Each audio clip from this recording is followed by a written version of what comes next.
Norma. Assalamualaikum warahmatullahi wabarakatuh. Saya Loreong Reini. Di sini saya akan mempresentasikan mengenai norma. Norma memiliki arti sebagai aturan maupun ketentuan yang sifatnya mengikat suatu kelompok orang di dalam masyarakat. Norma dibagi menjadi 4, yaitu ada norma agama, norma kesusilaan, norma kesopanan, dan yang terakhir norma hukum.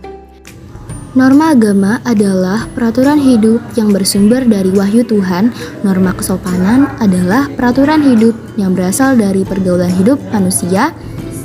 Norma kesusilaan adalah peraturan hidup manusia yang bersumber dari hati nurani manusia. Sanksi pelanggaran norma, yaitu yang pertama norma agama mendapatkan dosa, norma kesopanan mendapatkan cemoohan, norma kesusilaan timbul rasa bersalah.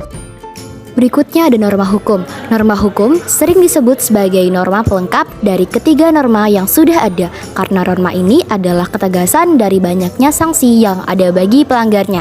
Dan juga norma ini bersifat memaksa dan memikat. Berikutnya ada alat-alat penegak hukum. Alat-alat penegak hukum ada 5, yakni kepolisian, jaksa, hakim, lembaga permasyarakatan, dan advokat. Selanjutnya ada 3 contoh pasal yang mengatur mengenai pencurian. Pasal yang pertama yakni ada pasal 363 KUHP. Pasal ini tentang pencurian, kekerasan, serta ancaman. Berikutnya, yang kedua yakni ada pasal 364 KUHP atau pencurian. Pemberatan yang mengakibatkan kematian atau luka dikenai pidana penjara seumur hidup atau mati. Yang ketiga, ada pasal 365 KUHP tentang pencurian, kekerasan, atau ancaman, dipidana penjara selama maksimal 9 tahun. Terakhir, yakni ada sifat-sifat mengenai norma hukum.